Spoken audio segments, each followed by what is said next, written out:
Presidente Bolsonaro comenta mais uma vez as eleições argentinas e diz que o Brasil deixará o Mercosul caso o país crie problema. STF arquiva pedido do PT para que Sérgio Moro fosse investigado no caso dos hackers. Menos de 1% das pessoas com deficiência não tem carteira assinada no Brasil. Empresa mexicana cria árvore artificial para combater a poluição. A disposição do brasileiro de compartilhar ambiente de trabalho e até brinquedos. Homem-aranha francês escala prédio em Hong Kong e coloca bandeira da paz. Museu de São Paulo tem invenções criativas e práticas para o dia a dia. Agora no Jornal das 22. Menos de 1% das...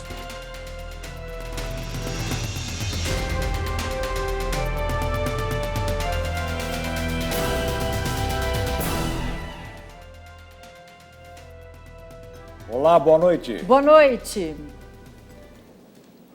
Promotores de justiça ligados ao combate ao crime organizado em São Paulo dizem que lei do abuso da autoridade irá prejudicar investigações contra o PCC, primeiro comando da capital. Um manifesto foi assinado hoje pelos 15 núcleos do MP paulista e as polêmicas não param por aí. O ministro Gilmar Mendes, do Supremo Tribunal Federal, vai analisar uma ação de parlamentares do Partido Novo que pedem para anular a votação feita na Câmara dos Deputados e que aprovou o projeto. Jair Bolsonaro disse que vai consultar ministros antes de decidir se sanciona ou veta a lei. Segundo o texto, serão consideradas criminosas as condutas praticadas com a finalidade específica de prejudicar outra pessoa ou beneficiar a si mesmo ou a terceiro, seja por mero capricho ou satisfação pessoal. A nova lei de abuso de autoridade prevê, entre outras penalidades, a obrigação de indenizar ao dano causado a inabilitação para o exercício do cargo, mandato ou função pública, ou mesmo a perda dessas mesmas funções. A suspensão ou demissão, porém, somente será aplicada nos casos de reincidência. Para conter abusos na prisão temporária, a nova lei determina que ela deverá conter necessariamente o período de sua duração e o dia em que o preso deverá ser libertado. A apuração e a denúncia dos crimes de abuso de autoridade não dependerá de queixa do ofendido contra o suspeito. Passa a ser crime violar direito ou prerrogativa de advogado, como a inviolabilidade de seu escritório. O projeto inclui ainda a escuta ambiental entre os atos tipificados como grampo ilegal. A votação do texto gerou protesto no plenário, especialmente dos parlamentares ligados às polícias. Vocês estão penalizando os policiais brasileiros, aqueles que acordam de manhã e não sabem se voltam para casa. O artigo 9º, ele praticamente decreta que aquele juiz que decretar a prisão temporária, preventiva, em primeiro ou segundo grau, pode ser tido como criminoso se o STJ ou o STF der um habeas corpus para aquele preso. Isso é deixar o juiz de primeira e segunda instância completamente desnudo. O próprio presidente da Câmara, Rodrigo Maia, se manifestou. Esse texto é um texto que atinge de forma democrática a todos aqueles que, revestidos de um cargo público, podem cometer algum crime de abuso de autoridade. A votação foi simbólica, o que causou ainda mais polêmica. 5 deputados federais do Partido Novo pediram ao Supremo Tribunal Federal que determine à Câmara uma nova votação do projeto. No pedido, os parlamentares afirmam que Rodrigo Maia violou o processo legislativo durante a votação do tema. De acordo com os deputados do Novo, imagens de vídeo deixam claro que havia 31 deputados que apoiavam o pedido de votação nominal. O número é o mínimo necessário para pedir esse tipo de votação. O ministro do STF, Gilmar Mendes, foi o sorteado para relatar o mandado de segurança impetrado pelo Partido Novo, que pede a anulação da votação. A matéria vem recebendo críticas porque intimidaria a ação de agentes públicos e representaria risco para investigações que já estão em andamento. A força-tarefa da Lava Jato afirmou que o projeto é um retrocesso no combate à corrupção. O ministro da Justiça e Segurança Pública, Sérgio Moro, deve sugerir ao presidente Jair Bolsonaro o veto de pelo menos 8 artigos no projeto de lei. Entre os trechos que devem ser excluídos na visão do ministro estão os artigos que proíbem prisões em desconformidade com a lei, o uso flagrante preparado e o uso de algemas, quando o preso não oferece resistência à ação policial. Hoje, Rodrigo Maia enviou o texto para a sanção presidencial. O presidente Jair Bolsonaro tem 15 dias para sancionar ou vetar o projeto, o que pode ser feito de forma integral ou parcial. Bolsonaro sinalizou que pode vetar o trecho que prevê prisão ao policial que algemar um suspeito, mesmo nos casos em que não haja resistência ou ameaça de fuga.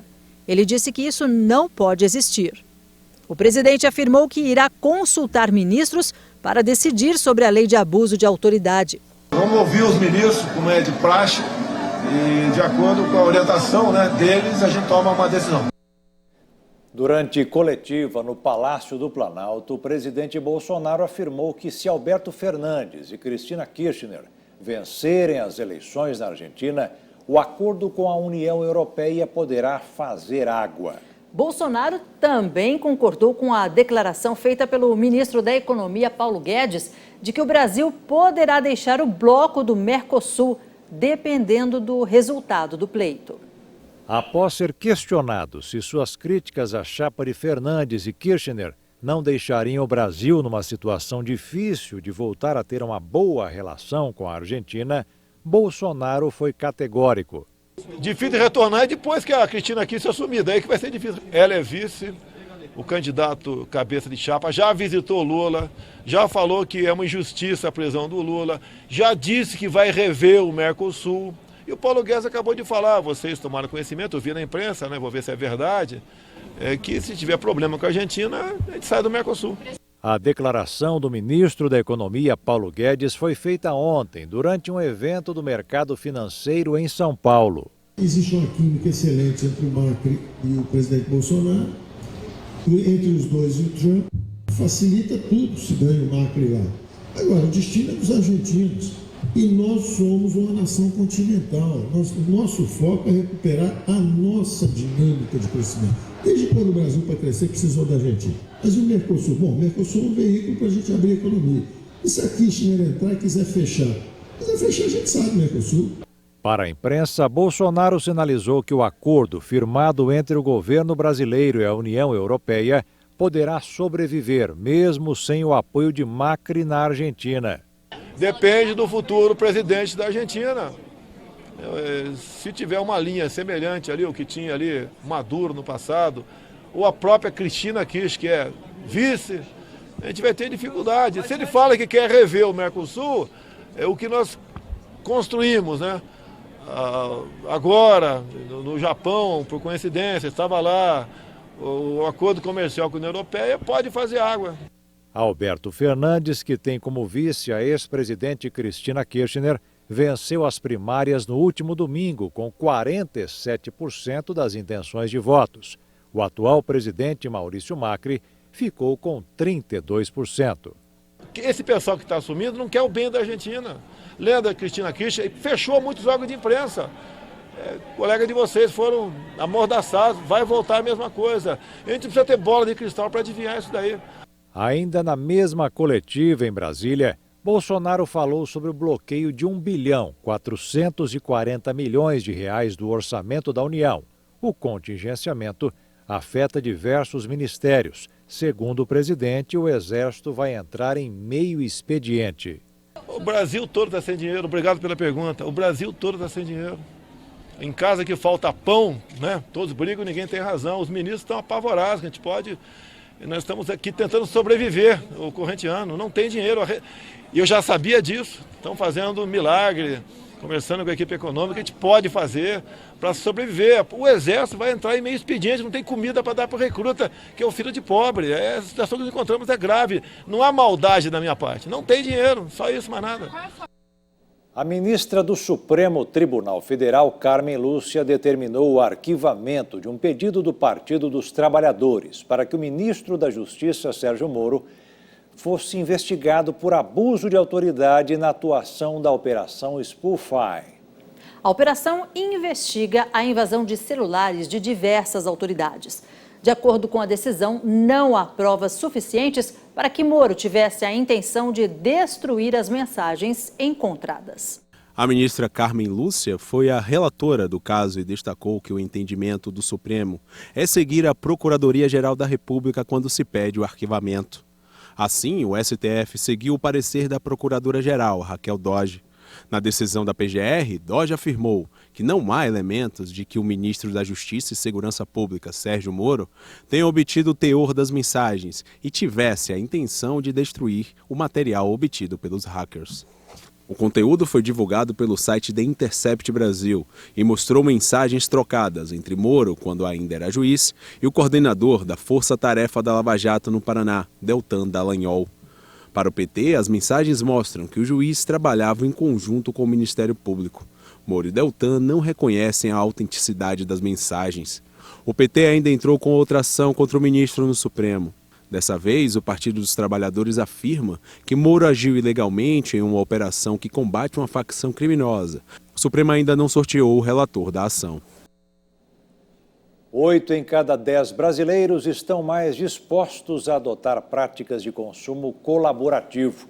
É o que diz uma pesquisa da Federação Nacional de Dirigentes Lojistas e o Serviço de Proteção ao Crédito. O levantamento foi feito em todas as capitais. Algumas formas de colaboração já são conhecidas, como coworking, que é uma sala dividida entre profissionais de várias áreas, ou a hospedagem de animais. Há também um outro jeito de fazer parte dessa economia mais racional, o aluguel. E nesse caso, o aluguel de brinquedos. Essa está sendo uma solução para quando as crianças vão crescendo e em pouco tempo perdem o interesse por determinado brinquedo.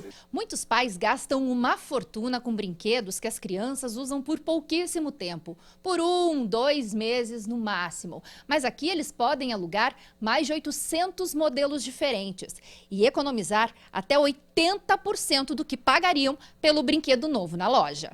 Essa mesa de atividades, que custa em média R$ 500, é alugada por R$ 90. Já esse pula-pula, que na loja custa R$ 900, aqui sai por R$ 180. E detalhe, as crianças não usam esses itens por mais de um mês. Ao invés de comprar o item, alugar e utilizar pelo tempo determinado que o filho ou a filha dele precisam usar. A partir desse momento ele devolve e pega para outra fase de desenvolvimento. Então, no final das contas, o investimento que os pais hoje fazem para os filhos seria um investimento menor, utilizando muito mais acessórios e brinquedos do que se ele estivesse realmente comprando todos os itens. A Mariana aderiu à ideia. Há 3 meses, ela aluga alguns brinquedos para a Alice. Um consumo consciente que faz a mamãe economizar e a pequena estar sempre com um brinquedo diferente. Primeiro, acho que financeiramente, porque brinquedo de bebê não é barato. Né? E a diversidade, a gente tem várias opções, né? Eu não compraria esse monte de brinquedo que está aqui, a gente vai trocando brinquedo para ajudar no desenvolvimento deles também. Os nossos funcionários treinados, se precisar ajustar aquele pula-pula para o bebê, ele ajusta para ele, já vai com pilha, a higienização é feita com álcool hospitalar, com sabão de coco de bebê, a gente não usa nenhum outro produto químico para não dar nenhum tipo de alergia para os bebês. Educar o consumidor brasileiro quanto à importância e o valor do consumo compartilhado é um dos principais desafios. Acho que a gente está entrando num movimento muito importante de um consumo mais consciente. A gente vem de uma época de muito consumismo, né? Então vamos comprar, comprar, comprar. E acho que as pessoas estão começando a ter consciência disso, que tem uma forma mais econômica, ecológica, podemos dizer assim também, né? E mais sustentável, tanto que é menos coisa para a gente se preocupar em casa, né? E veja a seguir, presidente da Câmara diz que reforma tributária não reduz carga de impostos. E ainda a empresa mexicana cria árvore artificial para ajudar no combate à poluição.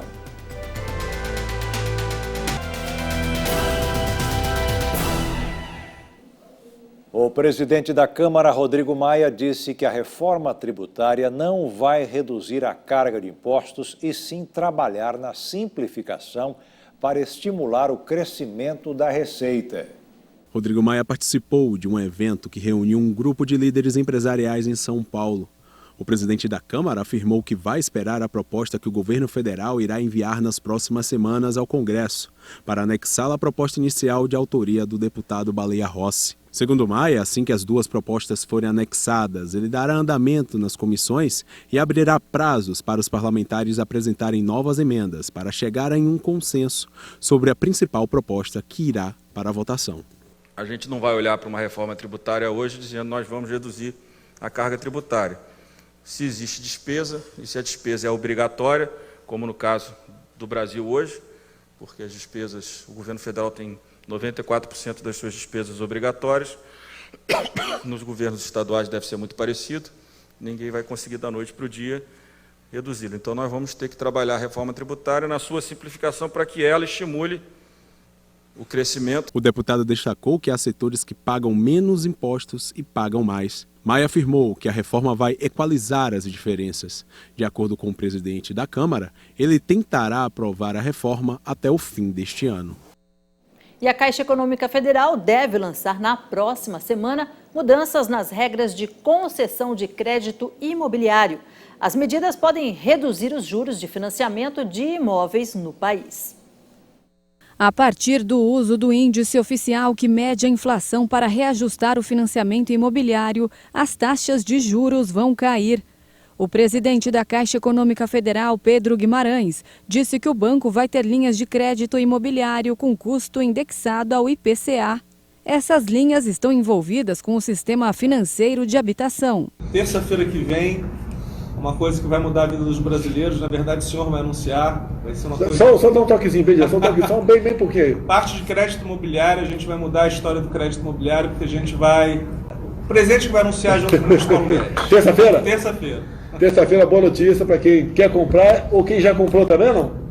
Presidente, a gente não pode mexer nos contratos antigos, mas vai gerar bastante demanda, bastante emprego, vai ser algo revolucionário. Com a novidade, também vai ser permitido o uso do FGTS para pagar as prestações e amortizar o saldo devedor do financiamento do imóvel.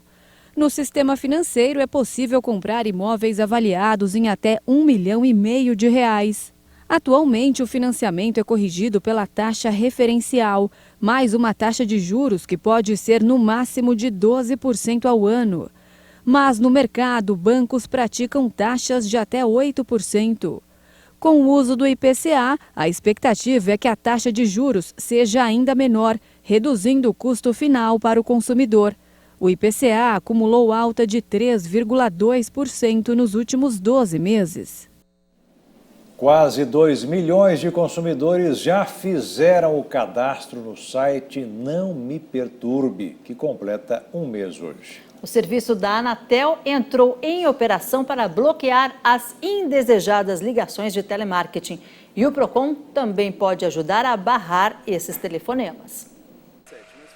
O Paulo Henrique fez o cadastro no primeiro dia. Não suportava mais receber as ligações de telemarketing. Mesmo assim, na semana passada, ele atendeu uma. Eu recebi uma ligação de uma operadora de telefonia querendo discutir um contrato que eu nem mais tinha desse telemóvel porque eu fiz a portabilidade em maio. E ainda o maior absurdo que teve foi eu falar o seguinte, não quero discutir, não tem interesse, e a atendente me dizer que não importava, que eles iam continuar ligando da mesma forma, se eu não quisesse resolver ali na hora. Depois que o consumidor faz o cadastro, a operadora tem 30 dias para se adaptar. Se a pessoa continuar recebendo ligações depois desse prazo, pode ligar no número 1331 e fazer uma reclamação para a Anatel. As empresas podem ser advertidas e multadas. Em um mês, o Não Me Perturbe já registrou quase 2 milhões de pedidos de bloqueios telefônicos. O cadastro é para impedir que o consumidor receba ligações de operadoras com promoções de vendas e serviços. Por enquanto, o serviço da Anatel só bloqueia ligações de operadoras de telecomunicações, TV a cabo, internet e telefone. Mas a ideia é ampliar ampliar para outros setores, como os bancos, por exemplo. O PROCON do estado de São Paulo já faz esse serviço há 10 anos. O consumidor pode entrar no site do PROCON e fazer o cadastro e evitar ligações de telemarketing de qualquer empresa. Qualquer um que seja, imobiliária, banco, telefônica, televisão paga, o que for, quem telefonar para ele depois de 30 dias, é só ele comunicar ao PROCON, que o PROCON apura e multa quem ligou. O Paulo Henrique espera que daqui para frente possa atender ao telefone sem que do outro lado da linha seja uma oferta de pacote de internet ou um robô. A lei, as plataformas são muito boas e tem que haver um equilíbrio entre as duas partes. As empresas têm que ter um bom senso. O consumidor, aquele que busca o produto, aquele que busca o serviço, ele já disse, não quero receber esse tipo de chamada, esse tipo de ligação, é direito dele, independente se ele já foi cliente dessa empresa ou não. Bem, a Anatel explicou o seguinte, que as reclamações sobre as ligações recebidas depois de 30 dias de cadastro devem ser feitas no site nãomeperturbe.com.br. O consumidor também pode registrar a queixa no PROCON, onde é cadastrado, ou ainda nos canais de atendimento da Agência Nacional de Telecomunicações. E olha só que interessante, uma empresa mexicana criou uma árvore artificial para ajudar no combate à poluição. De acordo com os inventores, uma única estrutura realiza o trabalho de 368 árvores reais. O México tem um enorme desafio para enfrentar os altos níveis de contaminação do ar. A fumaça dos automóveis, indústrias, incêndios e inclusive a atividade do vulcão Popocatépetl são alguns dos fatores que influenciam na poluição. Mas uma empresa criou uma espécie de árvore artificial para ajudar a conter o problema. É um processo de fotossíntese totalmente natural, já que microalgas vivas estão dentro dos recipientes. Elas conseguem limpar a contaminação ambiental, devolvendo um ar mais oxigenado para a cidade. A estrutura metálica que capta a contaminação foi instalada na capital do estado de Puebla, perto de uma universidade. O processo de fotossíntese com microalgas é realizado o ano inteiro. O que tem dentro são microalgas de água doce que têm a capacidade de absorver CO2 e nós ficamos com a biorremediação do ar. De acordo com os criadores, uma estrutura realiza o trabalho de 368 árvores reais. A ideia não é substituir a natureza, mas completá-la, já que pode ser instalada em áreas de difícil reflorestamento. Para especialistas, o problema na capital mexicana, uma das mais contaminadas da região, requer atacar as fontes de poluição e endurecer o controle ambiental. O sistema não vem para acabar com a contaminação na cidade do México. O sistema vem para aliviar, para biorremediar a situação da contaminação na área em que for instalado, em cada lugar com muita poluição da cidade. O preço de cada BioUrban varia de acordo com o projeto, mas fica em torno de $50 mil. A empresa vai instalar as árvores artificiais na cidade de Monterrey, no norte do país.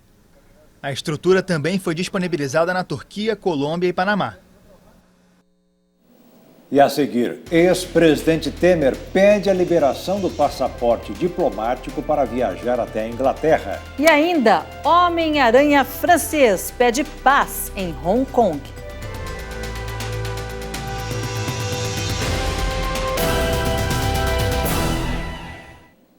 O ex-presidente Michel Temer pediu à 7ª Vara Federal Criminal no Rio de Janeiro a liberação de seu passaporte diplomático para poder passar 6 dias na Inglaterra. O pedido é para dar palestras sob uma instituição de debates estudantis. O pedido foi entregue ao juiz Marcelo Bretas, responsável pelos processos da Lava Jato no Rio de Janeiro. A defesa do ex-presidente informou que Temer foi convidado pela Oxford Union para palestrar na instituição em outubro. O documento acrescenta que a carreira acadêmica também faz parte do trabalho do ex-presidente Temer, assim como o direito constitucional brasileiro. O ex-presidente foi preso 2 vezes este ano, após denúncias da Lava Jato. Depois de ter sido solto, Michel Temer foi proibido de deixar o país e teve que entregar o passaporte à justiça. Ele foi acusado de liderar uma organização criminosa que, segundo investigações, teria negociado R$18 milhões em propina nas obras da usina nuclear de Angra 3, operada pela Eletronuclear. O Ministério Público afirma que as propinas pagas ao grupo de Temer somaram ao longo de 20 anos 1 bilhão e 800 milhões de reais. O ex-presidente Michel Temer nega as acusações. E agora uma mudança nas regras do Banco Central. O BC anunciou hoje que vai passar a vender dólares das reservas internacionais à vista. Esse tipo de operação não ocorria desde 2009. As trocas de dólar à vista têm como objetivo formalizar um novo modelo de transação cambial, com aprimoramento dos instrumentos disponíveis. De 21 a 29 de agosto, o Banco Central fará ofertas simultâneas de até 550 milhões de dólares para contratos das reservas internacionais. A ação visa trocar quase 4 bilhões de dólares até outubro. O estoque atual da reserva de dólares do Banco Central totaliza mais de 68 bilhões de dólares. As reservas internacionais somam quase 400 bilhões. A última vez que o BC ofereceu dólares à vista sem compromisso de recompra foi em fevereiro de 2009, quando a economia global enfrentava os efeitos da crise de 2008. No mercado financeiro, o dólar fechou mais uma vez acima dos R$ 4,00 nesta sexta-feira. A moeda norte-americana subiu 0,34% e encerrou o dia cotada a R$ 4,004. E o Homem-Aranha francês, Alan Robert, costuma escalar arranha-céus ao redor do mundo. Mas desta vez ele escolheu um prédio de Hong Kong, onde fixou uma bandeira branca pedindo paz no território em crise.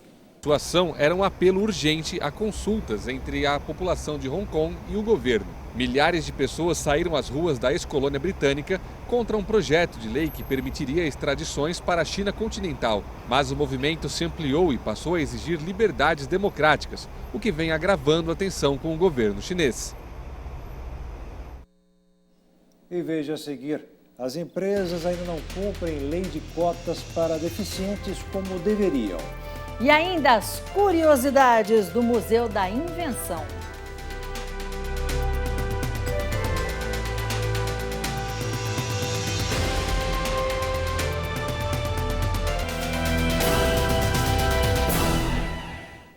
No Mato Grosso do Sul, o número de mortes de animais silvestres, principalmente das capivaras, aumentou mais de 700% no primeiro semestre deste ano, em relação ao mesmo período de 2018. E é cada vez mais comum esses animais nas vias urbanas em Campo Grande.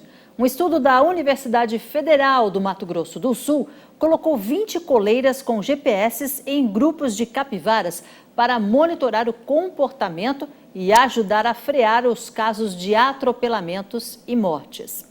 Fauna e flora neste contraste de arquitetura urbana, natureza em meio à vida de cidade grande, cenário de trânsito e os animais silvestres compõem a cena. Bem comum, inclusive, atravessam as vias. Com isso, aumenta o risco de acidente de trânsito.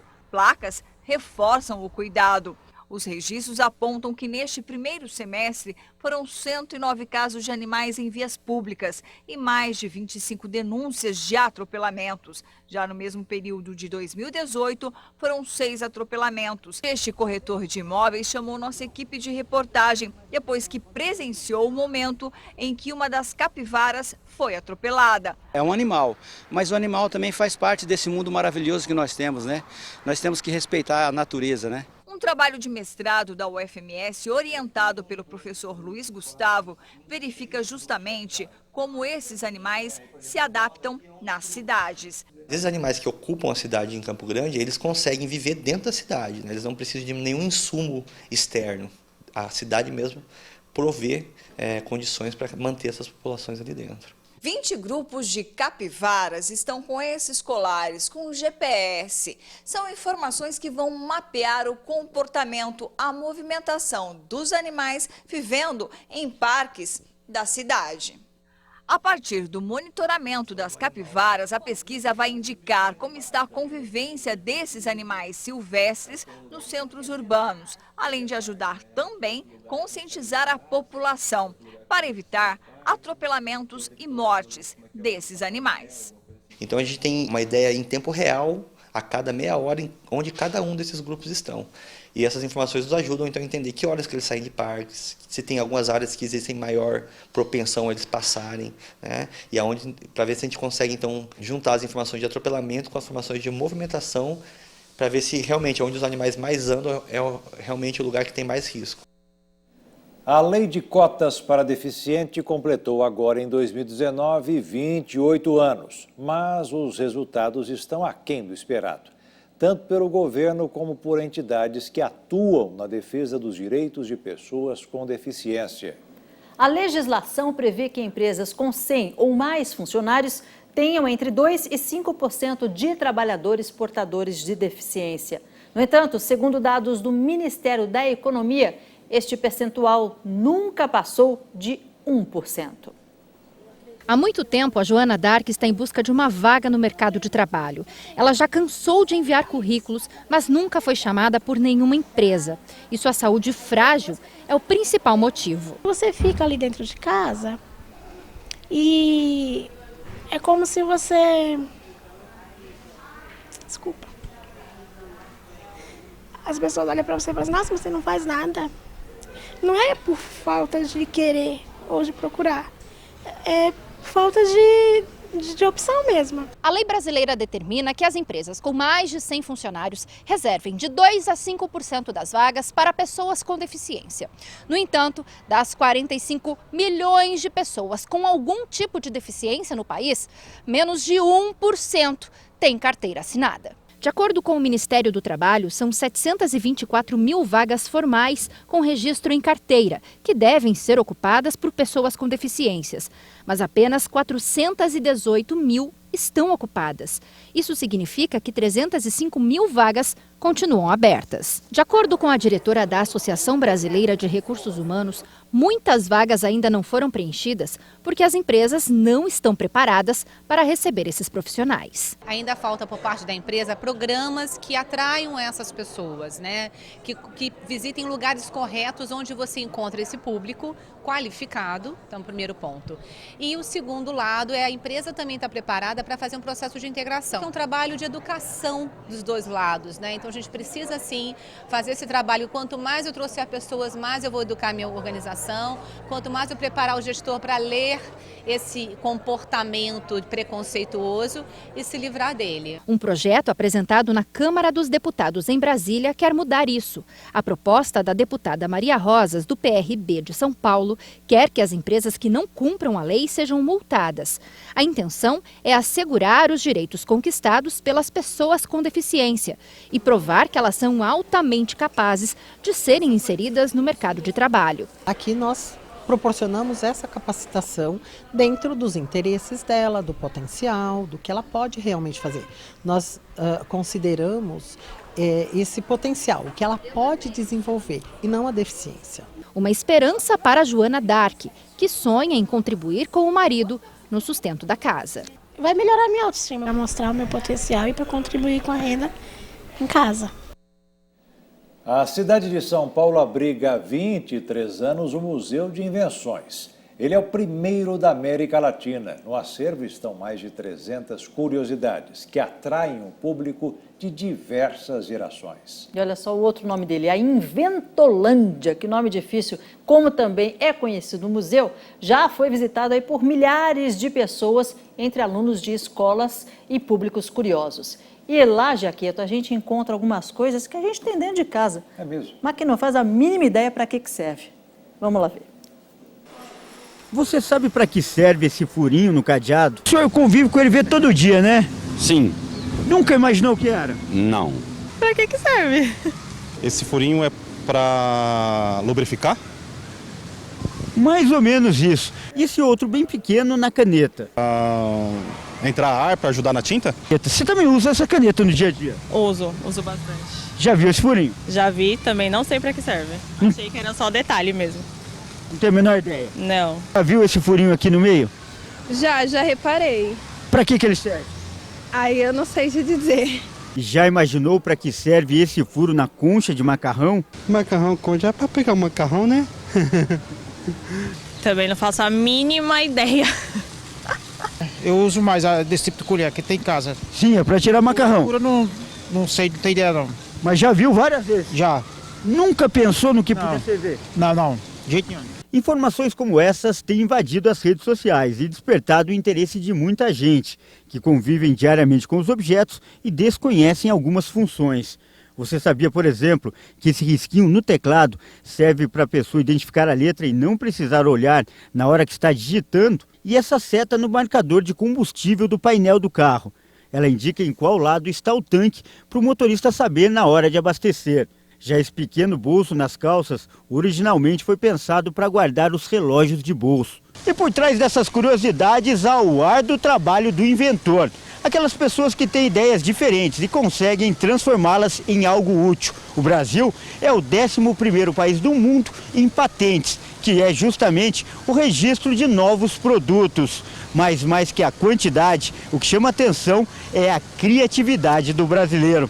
A invenção mais famosa de um brasileiro foi o avião, de Santos Dumont. Mas na lista também há o rádio, inventado por Roberto Landel de Moura. E mais recentemente, a urna eletrônica. O projeto é de Carlos Prudêncio. Para preservar essas grandes ideias, existe em São Paulo um museu dedicado aos inventores. O local funciona desde 1996 e reúne mais de 300 objetos. São peças muito curiosas, algumas invenções desenvolvidas por brasileiros, inclusive algumas que já estão no mercado, que a gente pode ver que são histórias de sucesso, que deram certo. Além de algumas invenções meio malucas, meio bizarras, que a criançada gosta bastante. Então, a proposta do museu é oferecer um passeio lúdico, diferente e muito criativo. A maioria das invenções aqui chama atenção mais pelo bom humor do que propriamente pela utilidade. Um bom exemplo são esses óculos para pingar colírio. Ou então esse boné para tirar cisco do olho. Tem até um pente para careca, para homens que só têm cabelo nas laterais da cabeça. Essa outra engenhoca permite que a pessoa possa ler deitada, ou garfolher, de um lado garfo, de outro uma colher. Nós dizemos que a maioria das invenções, das ideias, elas surgem da necessidade do dia a dia. Então, o inventor realmente é uma pessoa observadora que consegue pensar diferente, falar, não, eu posso melhorar isso aqui, eu posso criar algo para fazer diferente, realmente. E antes da reportagem acabar, é preciso esclarecer. O furinho no cadeado serve para a água escorrer caso ele molhe, evitando assim que enferruje. Já o furinho na caneta existe para regular a pressão e evitar que ela estoure. E na concha do macarrão para medir a porção do espaguete. Furinho? É. Sério? Não sabia. Não sabia mesmo. Desculpa. Mas eu realmente não sabia. Tá surpresa? Muito. Para regular a porção, achava que era só a medida mesmo da concha. É. Mas você convive com esses objetos todo dia? Todo dia. E não serve para que serve? Não sei para que serve. Eu também não sabia, viu? Eu sabia, eu te contei. Você me contou, eu não sabia. O Jornal das 22 termina aqui. Tenham todos uma boa noite e um ótimo final de semana. Boa noite, fique na paz. Tchau.